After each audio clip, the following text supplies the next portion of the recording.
The Uruk. Its name had been said many times already, but not much about it had earned the same treatment. The Uruk was a dragon-esque monster, but only in the sense that there wasn't really anything else from the heavenly world that could be compared to it. Its body was as large as a dragon's, spanning several tens of kilometers easily. It had scales running across its entire body that even the strongest weapons couldn't pierce, and its reptilian snout was perfect for breathing storms of fire onto its victims. The beast didn't have wings. Its body was far too heavy to lift organically. However, owing to its enormous physical strength, it could leap high enough into the air for it to practically be flying. That massive physical strength and form, along with the occasional elemental abilities it used, made it impossible for the average hunter to challenge. Hell, even in the wider world, there weren't many who'd dare to challenge it. It was an incredibly powerful beast, but it wasn't the most powerful.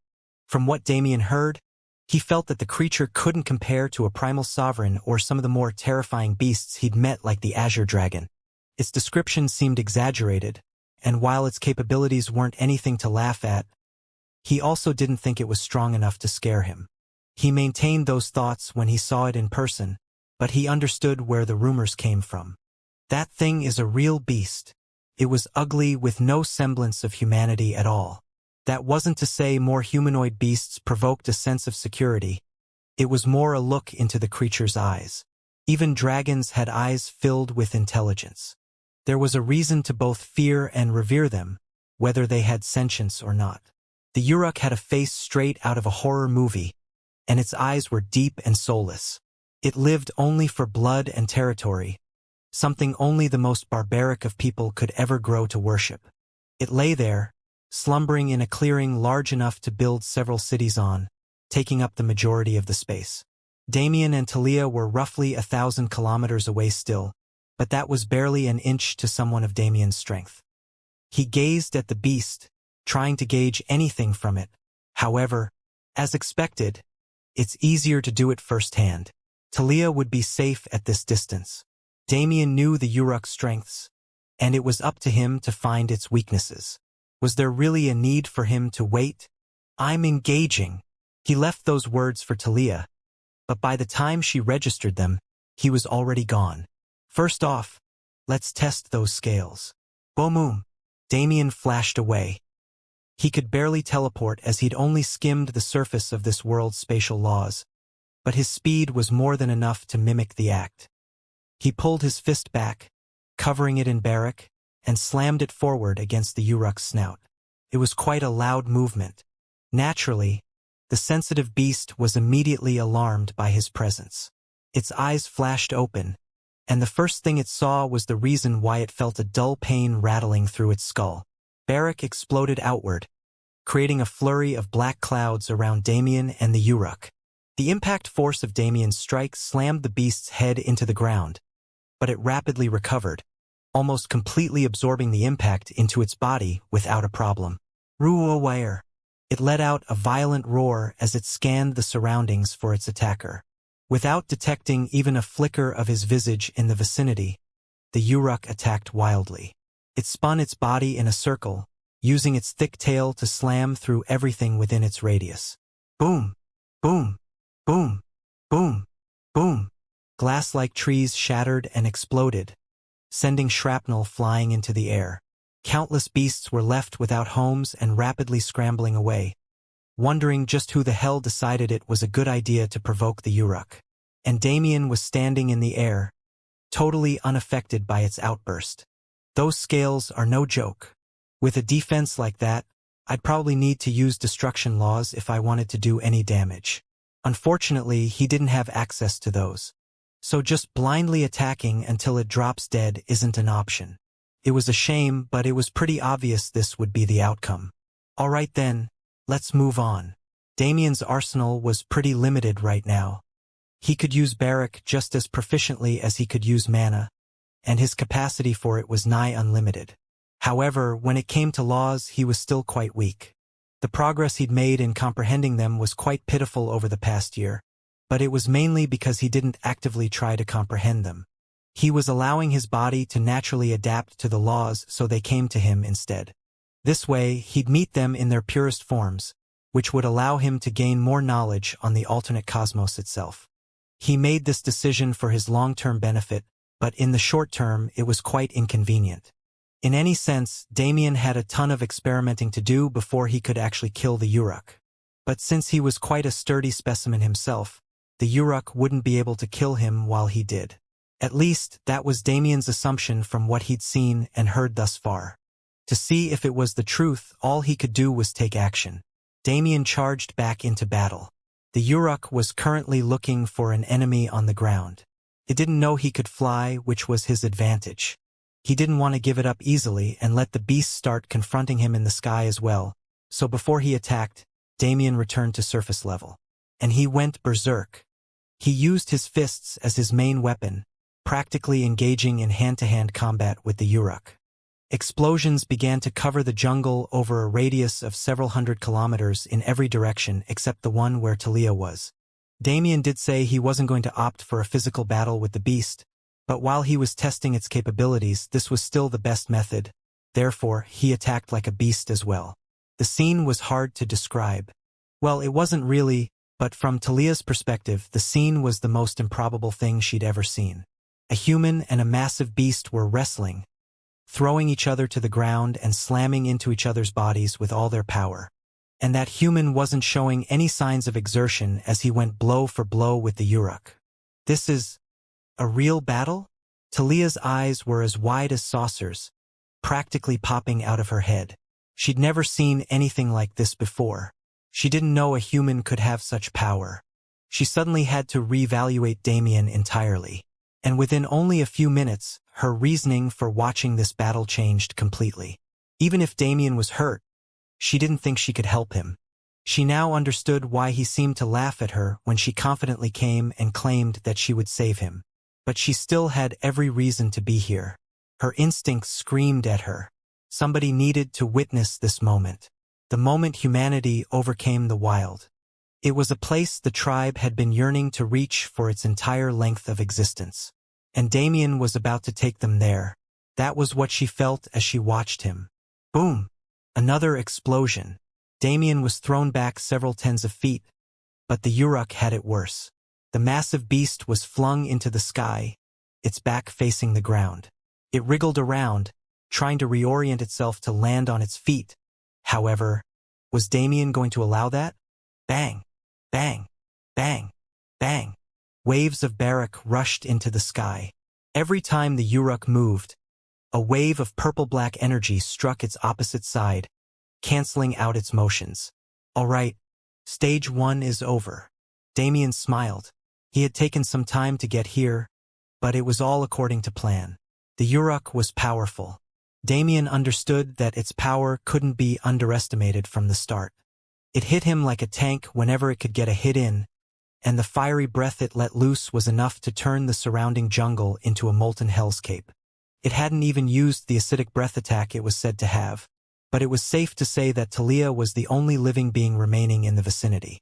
Everything else had either died as collateral damage or ran away. Damien, as always, started his battle with a physical confrontation.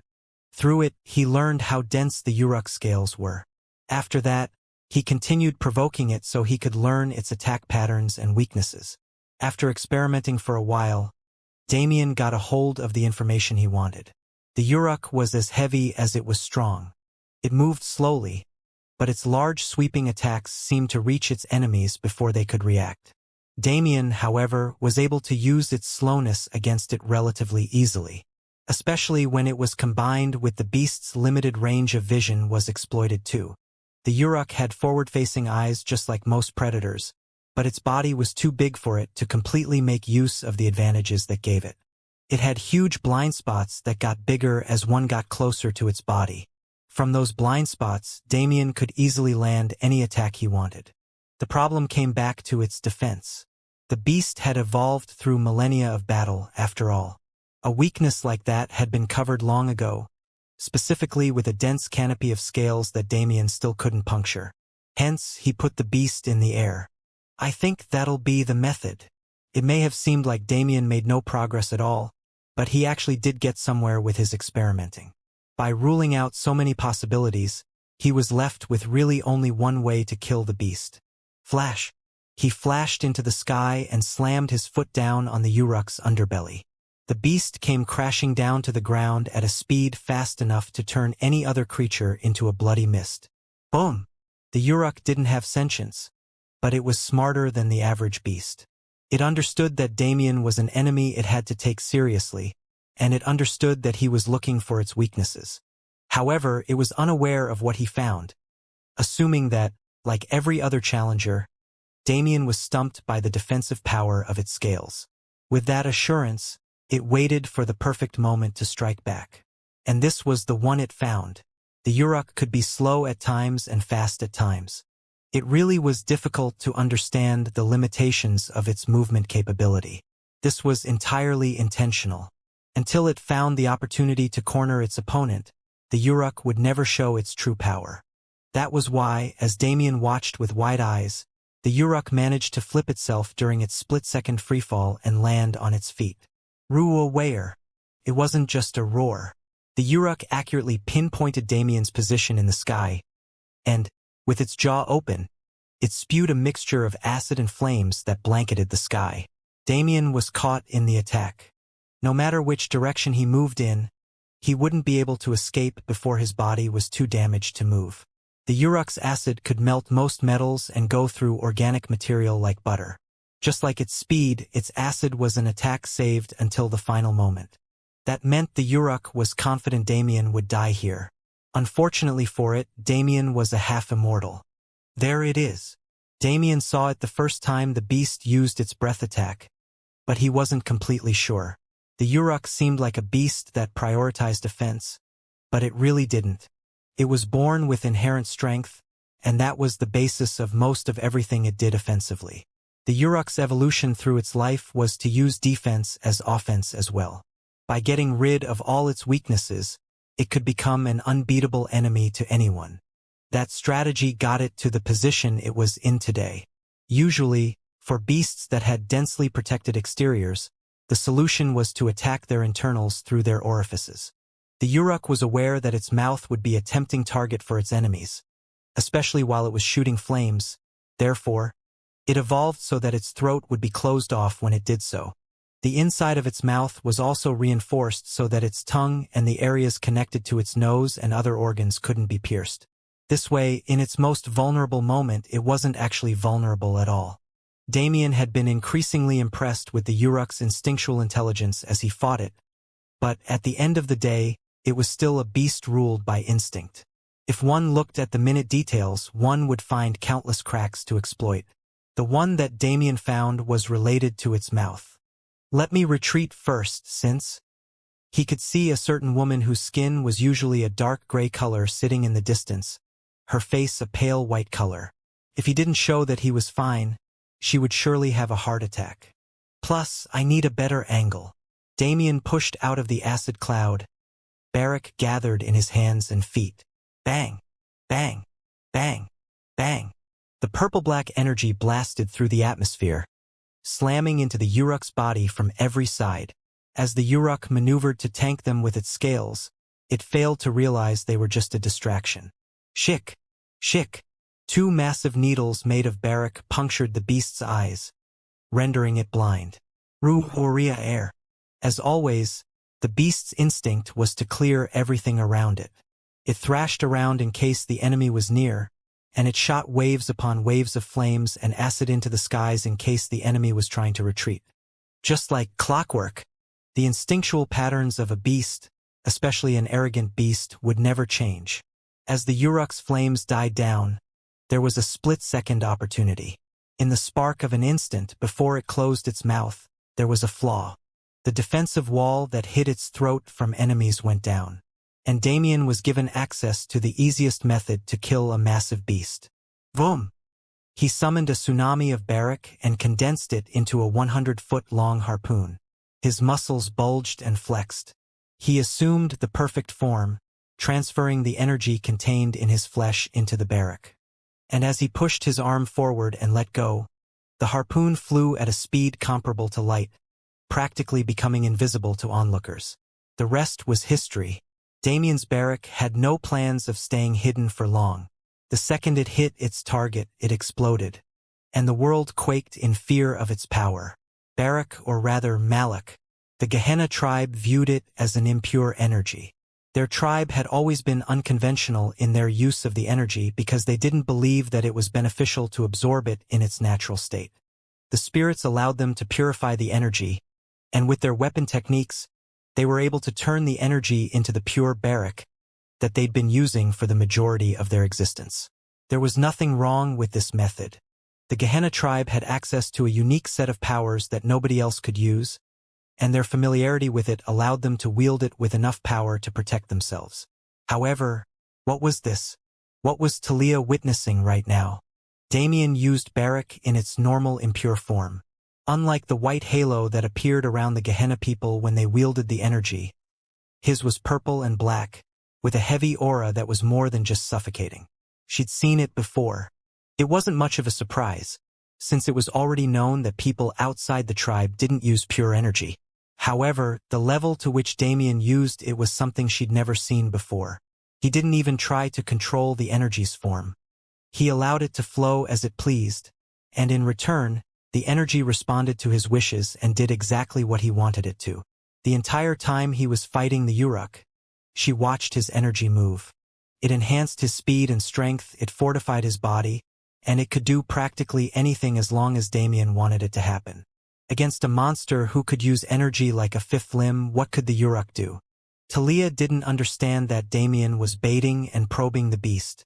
All she saw was him gliding around, fighting without a single bead of sweat on his forehead. And before she could even understand what was happening, the fight was over. The Uruk was impaled by a harpoon made of barrack. It didn't seem nearly long enough to accomplish such a feat, but the instant it entered the Uruk's body, the harpoon expanded and slammed out the back of the beast, breaking into the ground below with the rest of its momentum. That barrack then exploded, turning the beast it skewered into a rain of blood and meat. It was that easy. The Uruk died without any ability to resist, completely unaware of the fact that it had been fighting an unwinnable battle from the very start. To Talia, it was something out of a fairy tale. In reality, it was just a difference in class. At the end of the day, the Uruk was not an ancient. The Uruk was not a god. And if it wasn't a god, then it didn't have nearly enough power to stand against Damien. Yes, Damien was missing a majority of his strength. Because of that, even he had been wary about rushing into battle with an unknown enemy. However, when he got there and started the battle, he realized that he was overthinking. No matter how strong the beast was, no matter how weakened he was, he still held power that nobody under godhood could resist. That was the kind of monster Damien became when he started comprehending true existence. But how was she to know that? What Talia saw was a miracle beyond her comprehension as someone who'd lived in the jungle her whole life. The beast that had terrorized her and her people for ages had died. That unkillable beast. That unkillable beast who killed her parents. It died to a force she had never experienced before, from a man she never expected to be a monster in disguise. How was she meant to feel? She didn't know. There were multiple emotions bubbling up inside her. Fear, relief, respect, intrigue, wariness, and most importantly, excitement. It may not have made sense to an external observer. Damien surely wouldn't understand it, but this was a life-changing moment for Talia, one of many she'd have in the coming days. The territory Damien entered through the dimensional crack wasn't just jungle. Rather, the sacred jungle was the only uncharted part of said territory. There was a reason the labyrinth was placed there. Outside the jungle that spanned more distance than that between the sun and earth, there was an entire interconnected society of many cities, towns, and metroplexes. And just like every other society, this one had its own ruling authority. Somewhere deep within the territory, members of that ruling authority were moving. A shadow approached a large mansion in the middle of a grassy plain. It brushed against the grass before disappearing, reappearing in a study-like room on the second floor. Reporting. The shadow immediately kneeled and made its presence known to the man sitting at the desk before him. Speak. The man's voice was dark and brooding, containing a hint of something vile. The shadow bowed his head deeper and made the report he came to make. The only thought in his mind was leaving this place as soon as possible. Traces of the spirit realm have been recorded by our forces bordering the Eucelian jungle. The man's eyes flickered over to the shadow. It was clear that his interest had been aroused. The spirit realm, you say? The shadow's body shook at the prospect of this conversation elongating, but he had to speak regardless. Everyone knew of the Count's obsession with the jungle. Yes, sir. The spirit realm should be opening within the next 2 weeks. According to the findings of the research division, the crown should be kept in that place. The Count's eyes narrowed. Leave. The shadow instantly prostrated himself and vanished, more than happy to leave that terrifying being's vicinity. Watching the rat scuttle away, the Count felt a bit of amusement. Cairo, are you there? I am here, my lord. Another being appeared in the room, an old butler that had served the Count for eons now. Prepare a team. We will go to the Eucelian jungle. Understood, my lord. We set out at daybreak. Understood, my lord. Very well. Knowing this was his cue to leave, the butler bowed and made his exit, though without the same fear as the shadow. Left alone in his study, the Count almost couldn't contain himself. Finally, the crown. An object he'd been trying for over 1,000,000 years to locate. A trace of its existence finally came to him. Nobody knew what the crown was. Nobody except him. His people thought he was obsessed with the jungle because of the secrets it hid, and in part they were right.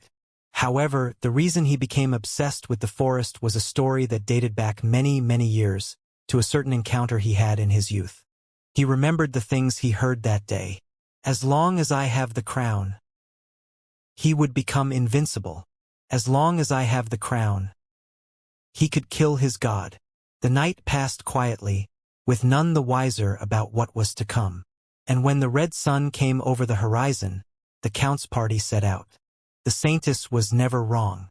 Chaos was approaching the jungle. The only question was, would the jungle be able to survive? The happenings outside the forest couldn't make their way in. It was impossible for the Gehenna tribe to communicate with the outside world, especially not with how deep in the forest they lived. They continued on with their lives, completely secluded. At the moment, practically the entire tribe was waiting anxiously for a single man to return. The atmosphere had been tense since the morning. When the earth began to shake near the afternoon, their anxiety only got worse. Perhaps nobody realized how close they'd gotten with Damien until he left. And since Talia went with him, their worry only worsened.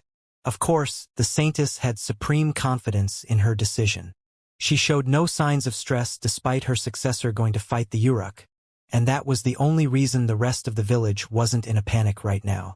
The Saintess' status was immense, practically indomitable. The villagers weren't members of a cult, so of course they had their own individual thoughts, but they still tried to calm themselves using the Saintess as their example. Nevertheless, the village was a volcano right now, just waiting to erupt. Whether the eruption would be one of joy or sorrow, however, was still unknown to them. The odd mood in the village drew out a few characters who'd been too focused on their own matters to appear in public recently. Namely, Darius and Tiamat. Their reactions upon understanding the reason behind that strange mood were reasonably mild. They, as people in close contact with Damien, didn't doubt that he could slay some tiny beast. But they were definitely interested in what he'd been doing since the last time they saw him. Darius had been working in the forges for a very long time. As days turned into months, he earned the respect of his peers and masters.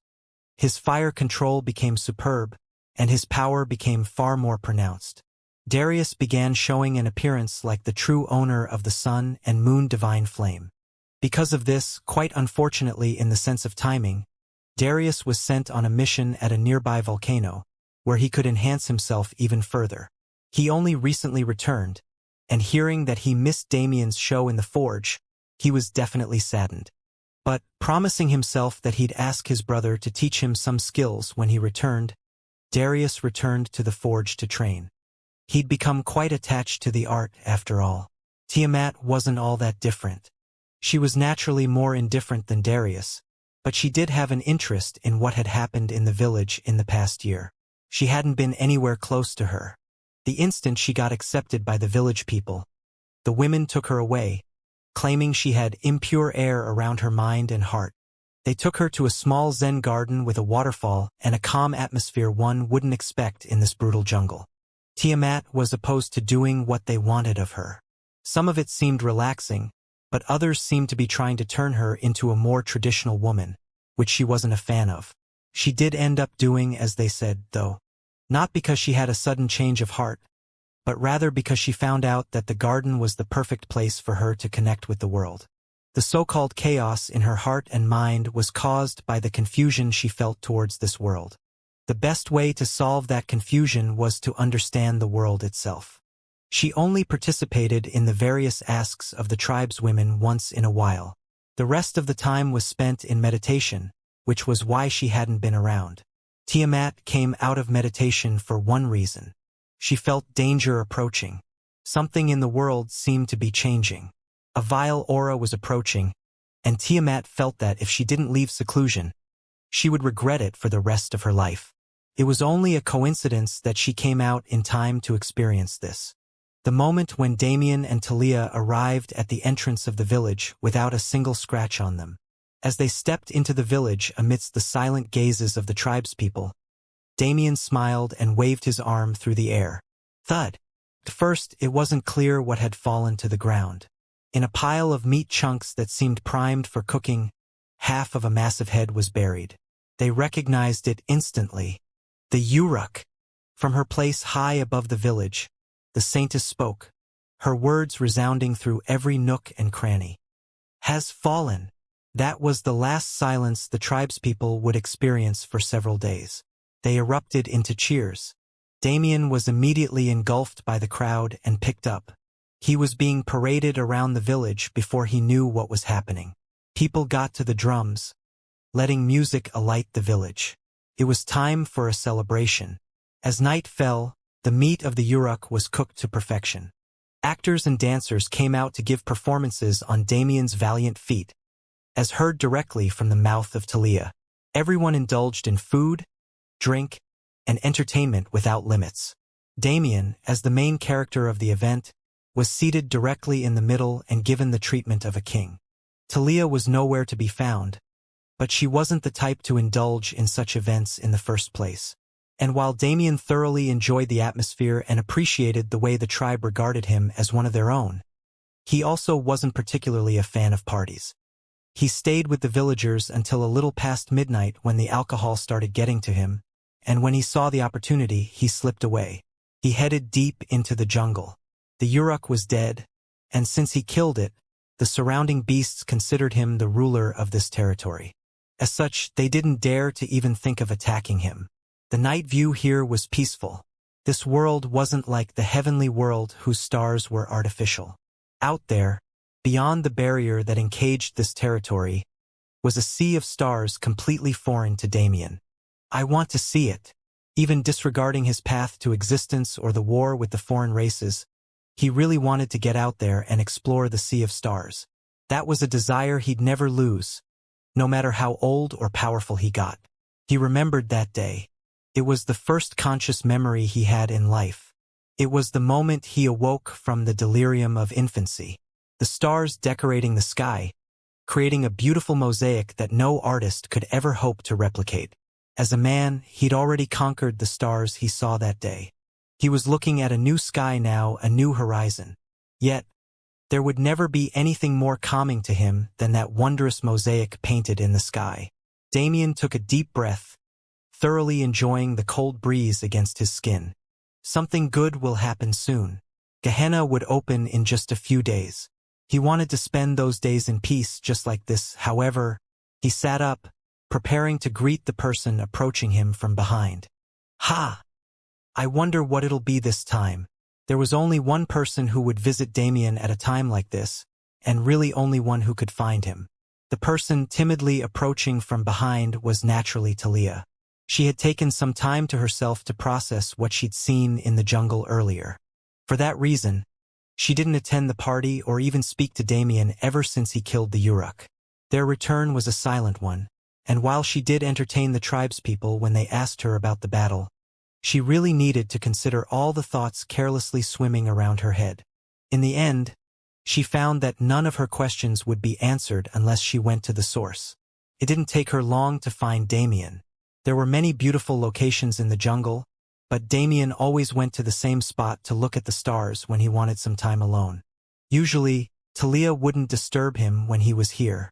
She also had a safe space deep in the jungle that she used to get away from the world, so she understood how important silence and isolation could be. Today was a special case, because there was no better place to ask what she wanted to ask than here. Damien was expecting her presence, since she revealed it a few seconds ago. She walked up and sat next to him without a word, preparing herself for the first question. "What are you?" She didn't know how to phrase it. It came out in the most visceral way. But that was Talia's question in its truest form. Damien looked over curiously. It wasn't like he was offended. Her question came from a place of ignorance, not judgment. Talia had never seen someone like Damien before. No matter how human he looked, it was hard for her to regard him as one. That wasn't the kind of power a human could possess. In a sense, she was correct.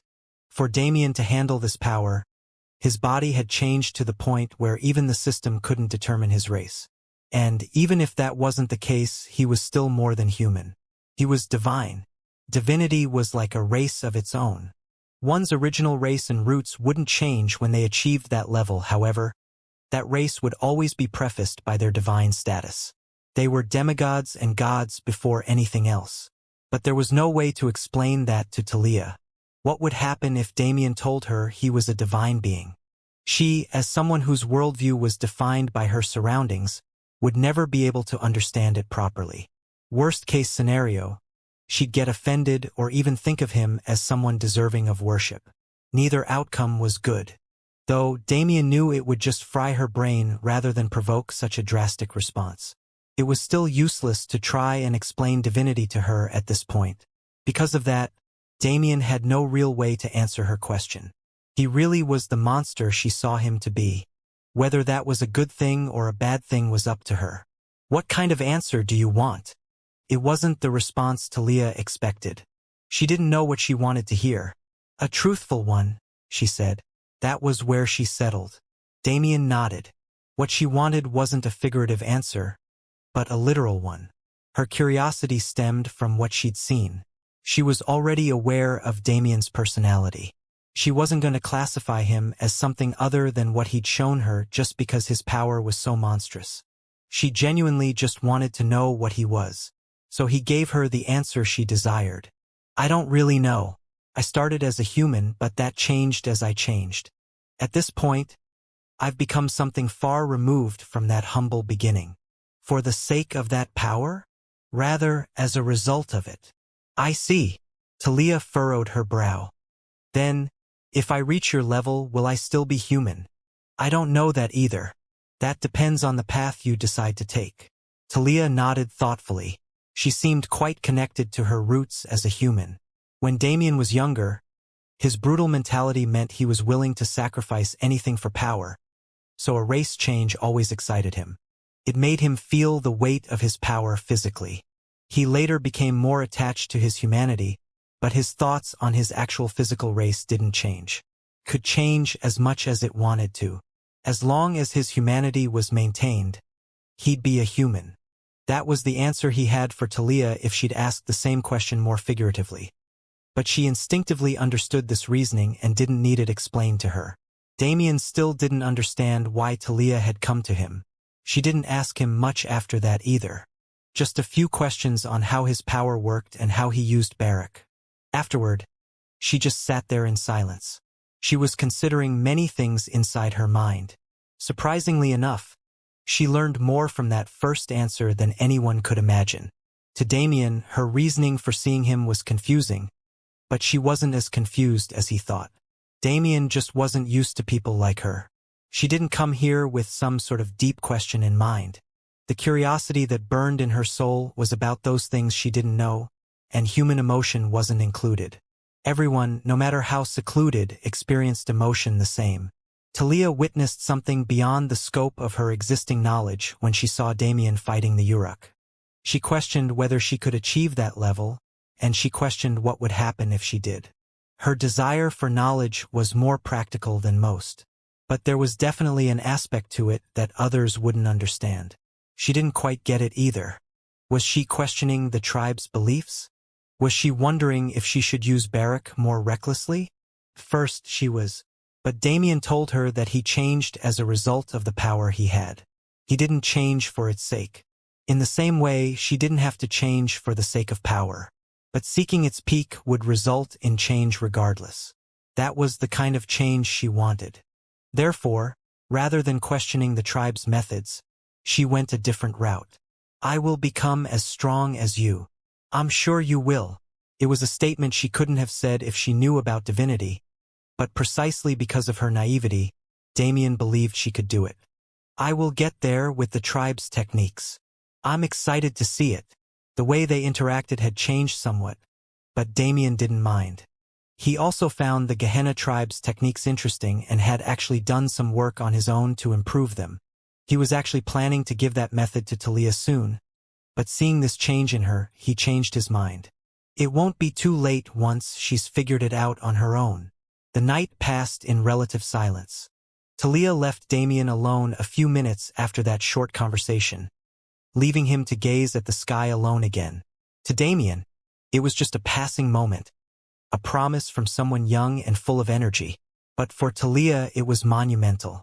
She finally got a hint about how she could take the Gehenna tribe higher than it currently was. Solitude seemed to be a trend these days. First it was Darius and Tiamat, and now Talia had also joined them in the endeavor. After leaving Damien that day, Talia found herself with a new motivation like she'd never had before. As she acted on that motivation, she naturally lost the time to focus on other things. Talia had to break down what she knew about her clan's techniques and rebuild them from the ground up. It wasn't an easy task, but Talia's understanding of those techniques surpassed that of even some of the elders. She was the hunter who represented the village. Regardless of her young age, she managed to stand on par with the most experienced hunters and even show them up on occasion. Every single day she went into the jungle, and every single day she got more and more experienced. The basis of the clan's techniques was to convert Barak into a purer form with weapons as a medium and utilize it from there. Every hunter understood the inefficiency of this method. Weapons, at the end of the day, would only be a hindrance if one relied on them too much. However, nobody had been able to find a way to purify Barak internally. Even if they had an idea, none of them dared to attempt it because that would require breaking the clan's traditions. Talia didn't lose faith. Her conversation with Damien actually allowed her to gain a faith she didn't have before. But she also lost the thought process that led her to follow that faith without question. She was willing to ask the questions that needed to be asked and do the things that needed to be done for the sake of her faith, even if that meant deviating from its path. The Gehenna tribe needed to evolve. They'd been stuck in their current position for too long. Seeing Damien, a single man, eliminate the threat that haunted their entire tribe for generations, Talia realized just how weak they were. If they could just use energy with their bodies, if they achieved the versatility and power offered by that method, wouldn't they become something greater? Her way of thinking was somewhat naive since she was just starting to grow out of her static mindset. However, she was on the right path. Everyone in the village could see it. Many people wanted to know what she was up to, but none of them bothered her as they watched her diligently work towards her goal. Some even went to Damien to see what he knew, but he feigned ignorance. After all, Talia's path was her own, and he was more than happy to just contribute to her growth silently. Unfortunately, while her spirit was there, she didn't have enough time to make real progress. It had already been several days. Damien's spectacles were definitely grand, but nobody forgot about the real reason behind his endeavors. Gehenna would be welcoming visitors soon. The Saintess had already proclaimed it. The youths who were selected to enter the realm would leave in 5 days. Still, Talia sat in her own residence, paper strewn across the floor. Time? She didn't need to worry about it. She was already close to a breakthrough. If she could make it there before Gehenna, then wouldn't that just be an added plus? Life continued to move, continued to approach. The day for everyone to realize the strange ways in which destiny worked. Silence reigned in a small Zen garden far separated from the tribe. This place was odd in nature. While it did exist within the village, it was a place not even close to it. There were several places in the massive jungle where space folded upon itself and gave way to connections that could take one to various different locations. There were 3 such phenomena in the tribe's land, and the Zen garden was by far the safest of them. It was also the most hidden, both in its entrance and true location. The Zen garden was a place that no being could enter without express permission. Therefore, for Tiamat, there was no better place than this to meditate. Tiamat came out of seclusion for a few days after hearing about all the racket in the village, but she returned afterward since nothing of note was happening. She wasn't really interested in Gehenna. Neither she nor Darius were given the right to enter because neither of them had the qualifications. Darius was disappointed about it, but she didn't really care. She was obviously going to attend the realm's opening, but in the days before that, she was planning to continue doing what she'd been doing for the past year. Tiamat allowed herself to be swallowed by the world.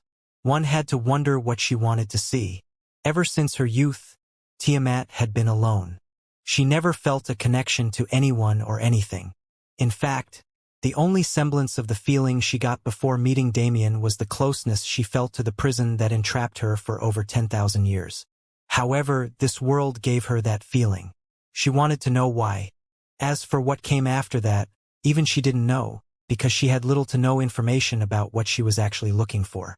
But the world was providing her with it regardless. As if welcoming home a child it had dearly missed for a very long time, the world accepted her and allowed her to witness the things she was never meant to see. They started as dark flashes of memory, just flecks that didn't have any real meaning on their own. When Tiamat concentrated and exerted herself to dive deeper, however, those flashes expanded into something indescribable.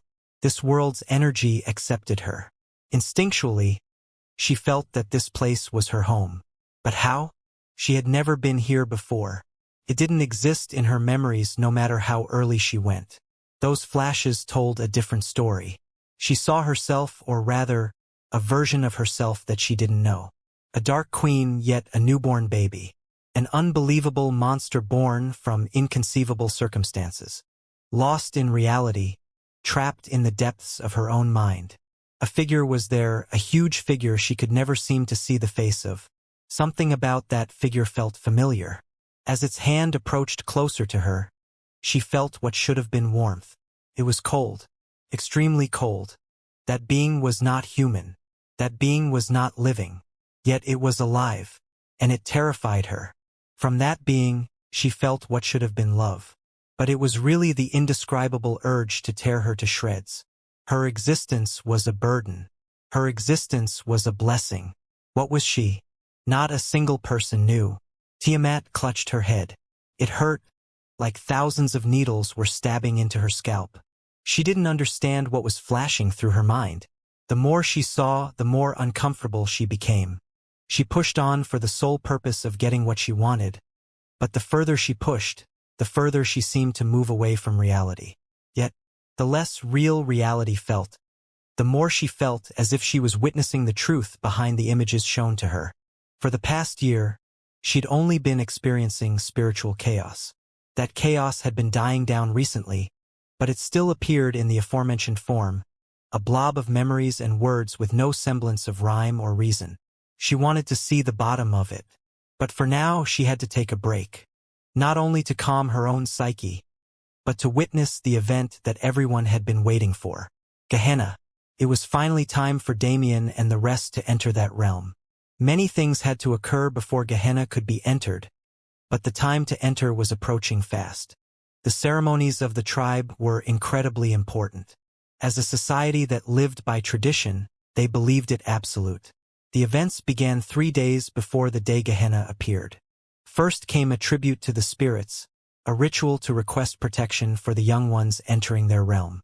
This took an entire day and consisted of many tribal dances and ritual sacrifices where the best of the tribe's food and wine was burned at an altar while the entire tribe prostrated themselves around it. On the second day, the actual entrants were all brought together. Damien finally saw the other 20 or so youths who'd be entering the realm along with himself and Talia. They were brought together by the elders of the tribe and made to worship for a day. Damien experienced many things he hadn't before. The Gehenna people had many statues made in the likeness of their ancestors and the ancient gods of the jungle. Once protection was requested from the spirits, prayers were given to those deceased to introduce them to their future generations, so they could recognize each other in the spirit cemetery. And finally, on the third day, everyone returned to their homes. They remained indoors without contacting each other, staying in meditation and connecting themselves to the jungle.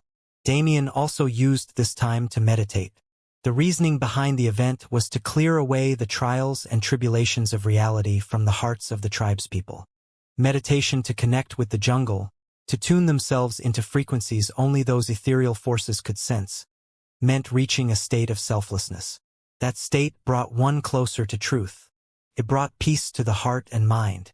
Damien didn't necessarily feel such things from the jungle, but he wasn't as skeptical as he used to be. He had personally experienced the jungle spirituality on several occasions as he explored it on its own. However, the jungle had not accepted him. For that reason, it never allowed him to truly connect with it. Damien didn't mind. It was obvious for him to be treated the way it was treating him. If anything, the Gehenna people were the strange ones for being so welcoming. Still, the rejection of the jungle was the main cause of his lack of comprehension in the past year. How could he comprehend the laws if the law didn't allow him to see them? Nevertheless, he meditated. Even if he couldn't get much, he could still slowly make progress as long as he tried.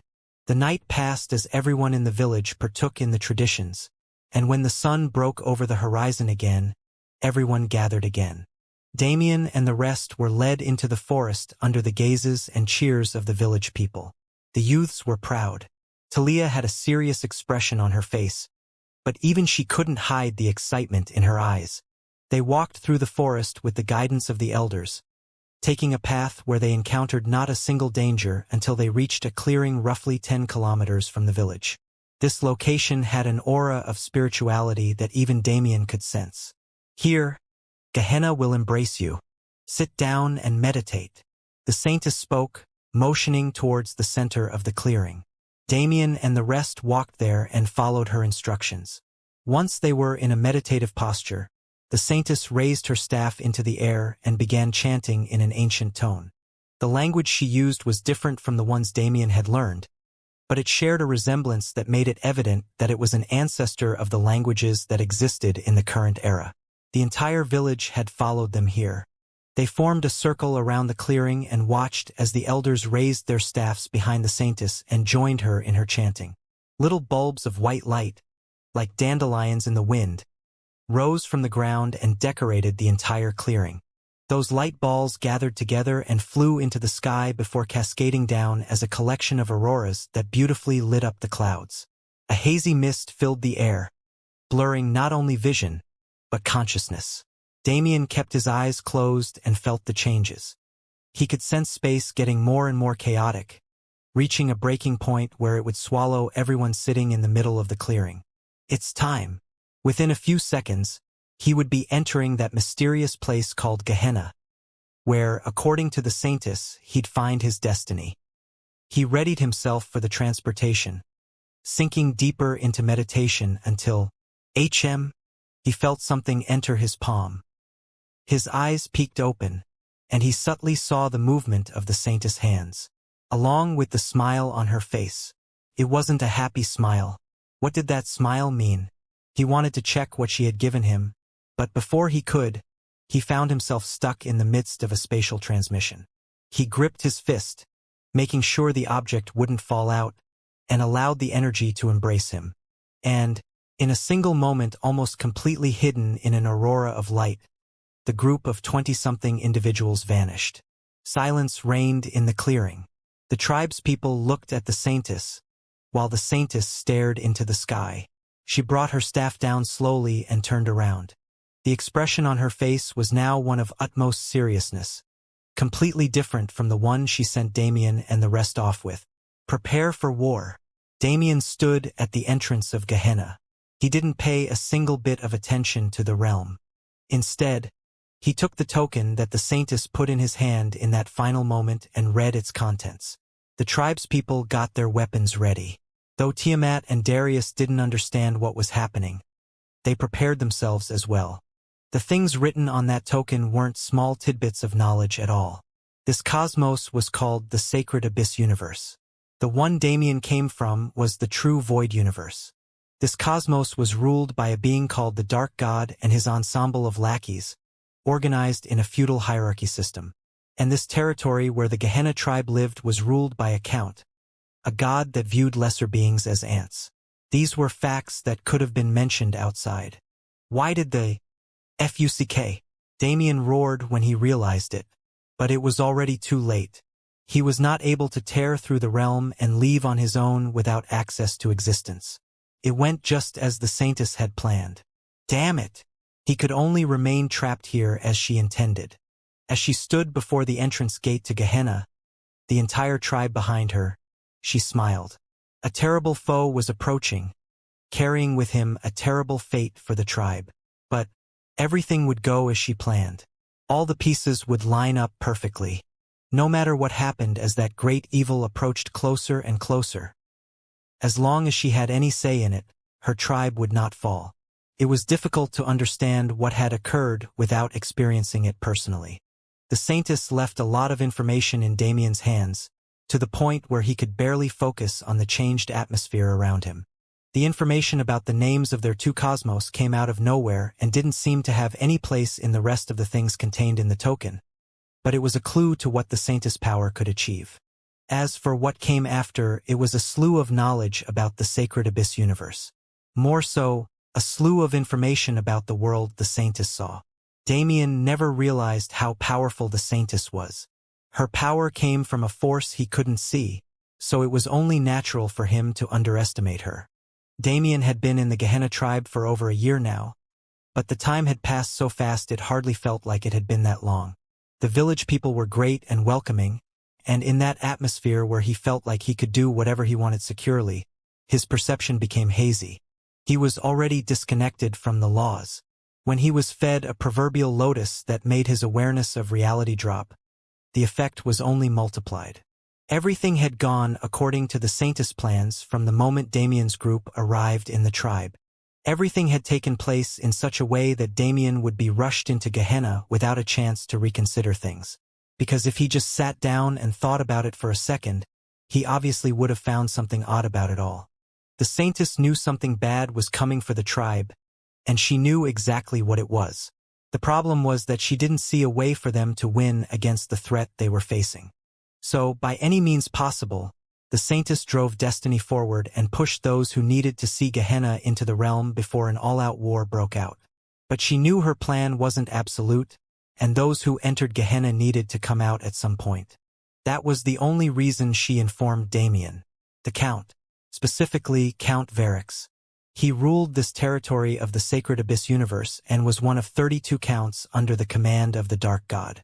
None of them were particularly good people, but Count Varix's reputation was bad even by foreign race standards. He was known for abusing the people who lived in his territory, and his greed for power allowed him to sacrifice anything and everything. The Gehenna tribe had an encounter with him in the past. Or rather, the Saintess did. Ever since then, she knew he would appear before her one day as the person fated to bring her death. She knew how much he lusted after the crown that was contained within Gehenna. She couldn't allow him to have it, and she couldn't allow him to interfere with the destiny of her tribe's people. As such, she only let Damien know. There was no way to stop what was already happening anyway. Damien obviously made a huge scene at the entrance when he broke it all down. With the information presented and the way the Saintess decided to present it, with the way Gehenna cleared away the confusion in his mind, Damien was able to put it all together. The Saintess had prophesied her own death. She had seen the end of her clan, and she tasked Damien with protecting the most prized geniuses they had birthed in the past generation, so that the legacy of the tribe wouldn't fall easily. Damien gritted his teeth furiously. I should have realized it earlier. Damien had extremely positive emotions towards the Gehenna tribe. They treated him like family without a hint of prejudice, accepting him as one of their own. However, he didn't actually get close to anyone, including Talia. Was the Saintess trying to prevent him from getting emotionally invested in their fate? Was she trying to protect him? If she was, then she failed. Because the things she did for his sake without asking for anything in return were enough to earn his utmost respect. Focus. Damien closed his eyes. He took long, deep breaths and arranged all the new information he'd just learned. He spread his senses into the surroundings and completely calmed down. Only in this state would he be able to do something meaningful. Okay. He boiled down the compiled facts into only the things he needed to focus on. A god was approaching the tribe with their deaths, and this realm was his goal. He couldn't leave Gehenna on his own, not without accomplishing whatever the Saintess sent him here to accomplish. But he had to leave soon, so that he could save the tribe from their doom. Hugh! The Saintess may have been planning for this moment for a very long time, but to Damien, everything changed too fast.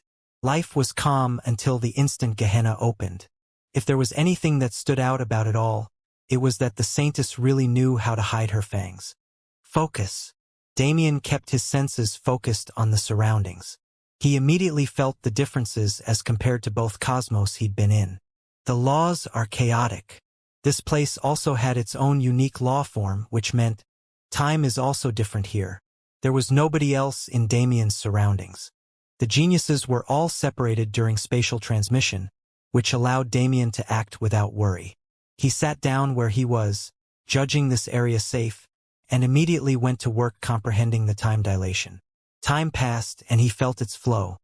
He compared it to what he knew from the true Void universe, and he compared it to what he learned in the Sacred Abyss universe. In the end, he was able to roughly determine some things. It's good. Very good, in fact. From what he could tell, he had at least a few months for every hour that passed outside. It was hard for him to get a completely accurate picture without being connected to the Sacred Abyss universe's time laws, but his rough estimate was enough. I have around a year. He didn't know when the Count would arrive at the tribe, but he knew that once a god took action, they wouldn't last for more than a few seconds at most. Count Varix's personality, from the information the Saintess provided, was extremely arrogant. Damien was going to rush and get out of this place as soon as possible, but in the worst-case scenario where he couldn't arrive in time, he had to place his hopes on the Count's arrogance and pray that he would send weaker troops to attack first, giving Damien some time. Everything was properly digested in his mind. Damien finally got the chance to look around and actually see where he was. No matter how urgent the situation outside was, he had to put it out of his mind. Before he could worry about that, he had to get out of here. And to get out of here, he had to personally find out what all this fuss about destiny really meant. Damien was not in the wilderness right now. He wasn't in a place that looked like it should be in a secret realm at first glance. He was in the middle of a cobbled stone pathway that spanned for several tens of meters in both directions. In the distance, he could see a massive arch that looked like the entrance to a city. There wasn't much behind him, but the path at least made it seem like there was something to see in the distance as well. If this path was crowded with people, it would look no different from the outside world, like a path leading towards a bustling metroplex filled with life. However, this path was not filled with anything but mist. The white fog was extremely prevalent, more prevalent than anyone else. It existed as a layer that crept against the ground and went all the way into the sky, but surprisingly enough, it didn't block vision or perception. It actually made Damien's eyes see farther, and it made his mind clearer than ever, allowing him to swiftly react to the situation he suddenly found himself in. My awareness doesn't spread very far. I guess I have to give up on actively looking for others. Damien had made the decision to follow what the Saintess wanted to an extent. He would protect her kids, but he wouldn't allow her to die so easily. To do so properly, he wanted to team up and move with them through this realm, but since it wasn't at all possible to find where he was yet, he had to give up on finding them too. Luckily, I know at least a little bit about the realm. Gehenna had two types of beings within it: good spirits and evil spirits. Good spirits were usually ancestors of the clan and human heroes. The ancients of the jungle were also mainly good beings, however, one could never be sure. Some of them had tricky personalities, and some teetered on the border of evil, making their actions and personalities chaotic. As for those who were completely on the side of evil, they didn't have one specific form. They were unequivocally vile. It had to be known that the Gehenna tribe didn't know how to deal with souls. They came in all shapes and sizes, all races existing in the world, but they all had one thing in common. They were unequivocally vile. It had to be known that the Gehenna tribe didn't know how to deal with souls. Nobody put these evil spirits in Gehenna. No, the sacred abyss universe forced them into this realm because their sins were too heavy. They were people who absolutely could not be allowed in the reincarnation cycle because their evil was too powerful to be cleansed by this cosmos wheel of samsara. Damien didn't want the others to be tempted by those evil spirits. The problem was that none of them were powerful enough to resist such powerful beings. No, my thinking is wrong. This place didn't work like any other world Damien had been to. Strength didn't matter nearly as much here as will. If the youths of the tribe had the appropriate mental propensity, they wouldn't be affected by forces beyond their control. Plus, this realm favors the Gehenna tribe. This place was their namesake. They had an eternal connection with it that none could replicate. That was the reason Count Varix was attacking them before entering the realm. The youths of the tribe would likely be met by their ancestors before anything terrible could happen to them. Even if those ancestors didn't find them worthy of their opportunities, they at least wouldn't let them be touched by the evil spirits. I guess I'm the only one on my own then. Damien smiled wryly. He was used to it. Plus, this was probably for the better. I'm not here to meet the ancestors of Gehenna. If he was, then the Saintess would have made sure he gave the ancestors a reason to meet him. I'm here for something else entirely. Damien started walking towards the arch in the distance. It was hard to learn what to do in an abandoned place like this without a single clue. He knew what would happen to the Gehenna youths, but what did that matter to him? Talia was probably already facing a lucky chance, while the rest would be the same soon. He, however, had to just walk. The arch was closer than expected. He reached it within 5 minutes, and as he walked through, he found himself encountering a large plaza with several statues lining its edge. There was a fountain in the middle with a huge statue of a dragon. Its eyes were made out of rubies, and its every scale was finely outlined and detailed, making the statue seem like it was filled with vitality.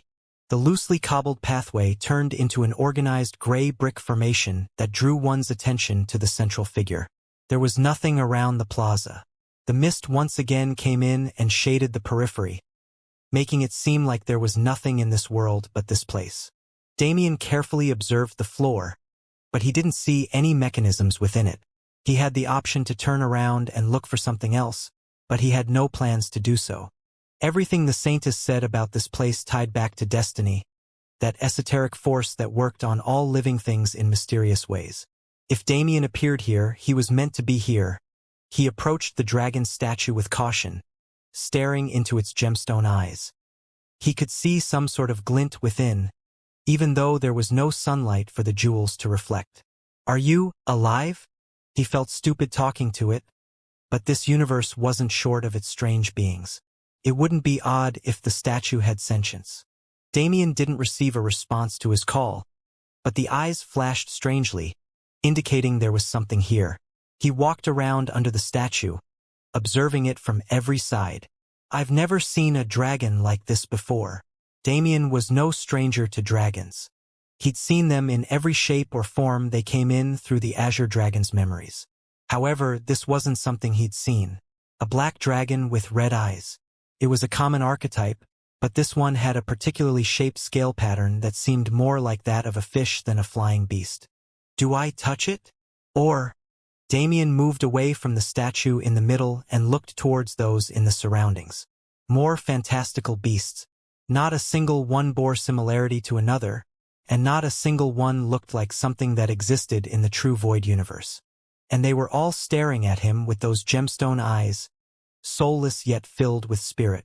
A hazy red halo began to fill the beautiful white mist. Yet the white mist also rose. It felt like a spectacle was about to begin in this plaza, with Damien at its center. No, spectacle is the wrong word.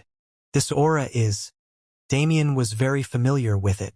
The entirety of Grand Heaven's boundary was laced with it for as long as Damien had lived. It was the aura of war, something that could only appear if bloody slaughter had been occurring in a location for tens of dozens of millennia at the very least. The start of my destiny.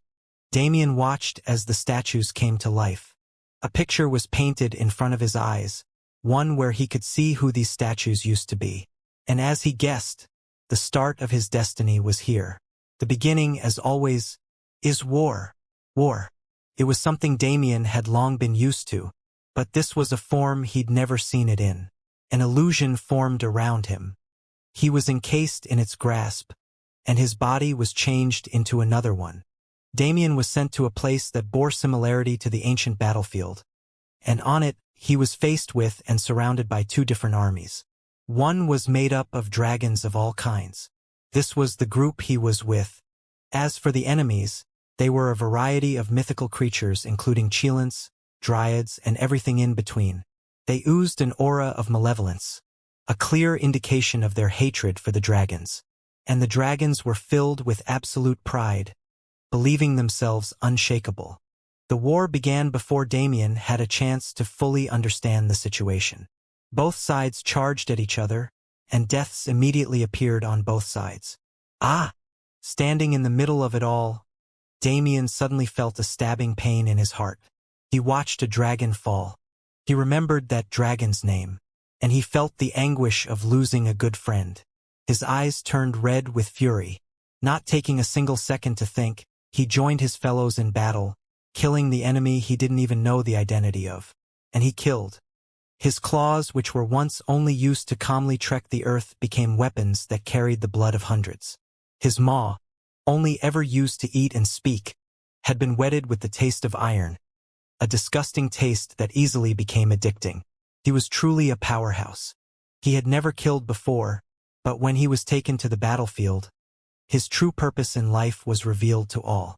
Yet, with every dragon that fell, the rage he felt was deepened. He had a personal feud with the enemy side now, unable to recognize himself within the beast he was possessing. But it didn't matter what he did.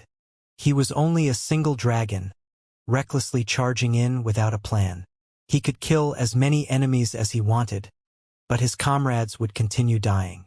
As they did, the dragons who once thought themselves invincible were felled one after another. As they continued to fight, they didn't realize how their numbers had diminished.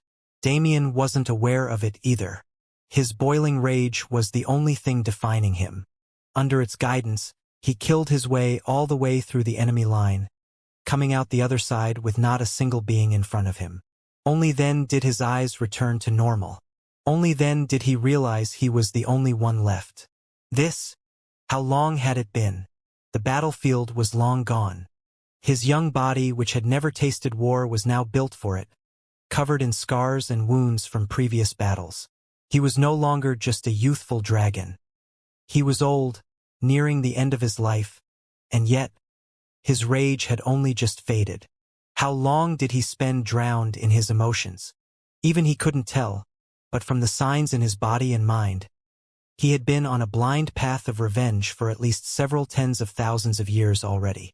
His eyes panned his surroundings, clearly showing his confusion. He was surrounded, the beasts from the statues preparing to end the dragon race's legacy through him. He had been trapped in a cage of his own making, and while he ran around in its confines none the wiser, his enemies took ownership of it and truly left him without a chance to escape. If he had just moved wisely, if he had rallied his comrades and worked together, would the dragons have fallen? They were noble creatures above any of the others here. But because of their pride, because of their arrogance, and because of their impatience, he was the only one remaining. A single black dragon with burning red eyes, a physical reminder of his futile rage. That futile rage which became the very reason for his demise and the extinction of the dragon race. The scene paused. Ha ha ha. Only Damien's rough breathing remained. All other sound banished from existence. He looked around at the scene of slaughter around him. The message you're trying to show me? As he came to himself and thought about what had just happened, his true intelligence allowed him to realize what the purpose of this place was. I will always remember it. Tragedy was one of the most ancient concepts. Whether it be the beings who existed at the very beginning of time or those who would come to exist far in the future, everyone would experience tragedy the same. Damien was not an exception to this rule. He'd lived a fortunate life. Despite his struggles, he always managed to gain the power to overcome them mentally and physically. But he would also experience tragedy, and he had to accept the concept's permanence. That was the reason he was made to experience this war. So he would reaffirm himself and not lose himself when the time came. The power Damien was coming into was too immense for his emotions to fluctuate heavily. Once he truly become one with existence and surpassed it, existence would move with the slightest change in his demeanor whether he liked it or not. It was a war Damien watched and participated in, brutal and filled with split-second decisions that sometimes had to be brash and erratic. It was in that atmosphere that he learned the true consequences of failing to control his emotions. He had to keep himself stable. No matter what happened to him, no matter what he experienced, he couldn't fold under pressure. Calmness. It was a war Damien watched and participated in, brutal and filled with split-second decisions that sometimes had to be brash and erratic. It was in that atmosphere that he learned the true consequences of failing to control his emotions. And as he came out of it, he now understood more deeply than ever the importance of reigning over them. Damien was usually confident in doing so, but he'd been wavering recently. It was naturally because of his father. He knew Dante was in a bad situation from a long time ago, but realizing how dire it was agitated him greatly. He'd been going through the motions, living life in such a way that the Saintess was easily able to manipulate his perception. He couldn't do that anymore. No matter what happened outside, no matter what he saw when he left this place, he had to remain calm. That was the lesson he internalized. And as he did, the purpose of this battlefield vanished.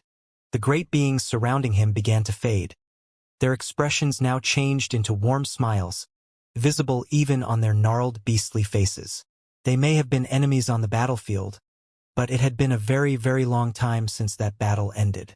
They no longer felt the hot-blooded emotion that forced them apart in the first place.